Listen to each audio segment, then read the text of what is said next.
Welcome back to the Pilates Vitamin series. Today we're doing the spider stretch, which is a really common stretch that I do in the studio with the reformer. And it's not so much of a stretch as a hip setting exercise.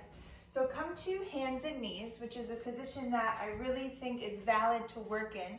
So if you're uncomfortable in this position for any reason, check in why and see what's holding you back from being okay in this position. Is it wrist strengthening? Is it shoulder discomfort that needs a little more strength? Is it the hip position that's discomfort? So check in and see what needs a little more attention so that this position becomes more available to you. It's a really great place to work posturally. Once you come down to this hands and knees position, make sure that you have equal weight in all 4 points. Very similar to how I usually set it up with that wide back rib cage and sits bones towards the ceiling. Now take your left leg straight out to the side.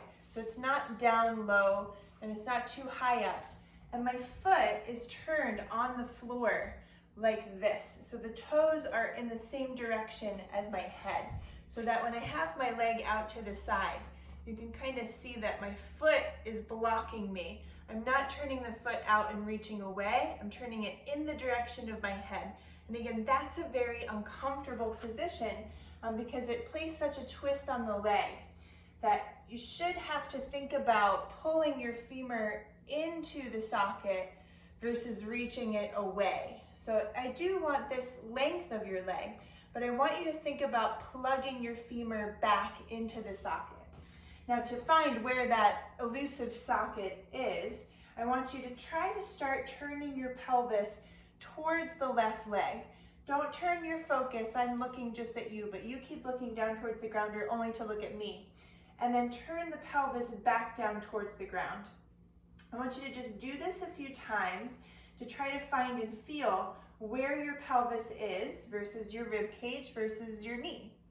So trying to just set up towards the leg and then towards the ground. Try not to turn your ribs. See if you can keep your chest and heart square and equal weight in both hands. Just long through the neck. One more time, take a breath as you rotate and then back down towards the ground. Now keeping that idea of turning the pelvis square towards the ground, reach back towards your opposite heel. Think of widening your sits bones a little bit more and again plugging your femur into the socket. So you're pulling back more than you're reaching out. And then come back forward with that. Long tailbone back, think of lengthening through your neck and head in opposition, and then come back forward. And this is not so much about how far back you go as to how well you can get your pelvis organized. So I'm really trying to keep that idea of the sits bone, the pelvic half, the left pelvic half down in line with the opposite side. If it's not quite working for you, check and make sure that your leg's not too far away. You should have the opposite right knee directly underneath your hip and that foot parallel. One more time, just going back slowly, wide sits bones and forward. And then come down onto your elbows on the same side. And I want you to place your hands down on the ground and do the same thing. Let your sits bones widen and go back. Think about pulling the femur in the socket and come back forward. Can you keep all 5 toes on the ground, big toe especially, and really pull towards your body with the leg? Take a breath, last time, and then coming back forward, long spine. Push yourself upright and let's switch positions. Switch legs. You can come off your shoulders for a moment if you need to reset. We'll do the same thing to the other side. So that you can see, I'll turn around, or you can stay where you are. Now finding the same 4-point kneeling position first. Because it's important when we take out that right leg this time, that it's as if you did not shift your weight at all. So it's like I'm still here in this 4-point kneeling, I'm just sending the leg out to the side. Turning the toes in the same direction as the head so that the foot is looking in this direction when it's straight out. I'm sorry you can't see that here. Now same beginning to it, lengthen your neck, broaden your back rib cage, and widen your sits bones to the ceiling. Turn your pelvis to face your right leg, shifting your weight a little that way. Don't turn your ribs or your neck. And then turn your pelvis back down to the ground, pulling the femur back in the socket. Rotating the pelvis towards the leg, and then coming back down again. Doesn't have to be a large range of motion. It's just finding where your pelvis is in space versus your foot or your knee. And one more time like that, rotating towards the leg and then pulling the femur back in. Now keeping that squareness of your pelvis, make sure you're not shortening in your side waist or in your shoulder girdle. And again, that left knee is directly underneath your hip joint, not too far away. This is not about a split. This is about pulling back. Now we go back towards the back heel, widening the sits bones further, trying to keep a straight, long spine, and then coming back forward. Exhale as you go back, let your sits bones widen, try and keep all 5 toes down, and then coming back. Even your left shin bone, heavy on the ground, and that left hip reaching back, coming up. So the opposite one is the straight leg, left hip reaching out. You're almost swinging your tailbone towards that left side so you're not hiking in the right hip. Last time, going back as you breathe and coming back forward. Now keeping that idea of your tailbone staying towards the opposite side, lower yourself down onto your elbows so you get a little more spinal traction through the neck. And same thing, you go back a little bit, don't turn your toes, and coming forward a little bit.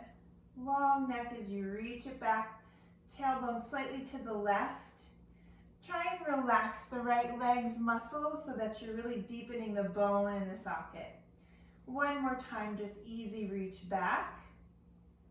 And then coming back forward, and you can push yourself up from there. Bring that right leg back underneath, and just sit back and reset the shoulders. Now, to feel the effect on the pelvis, I want to take you through a very easy articulating cat-cow, and just feel how your pelvis can swing over your femur bones a little easier. So hands and knees one more time.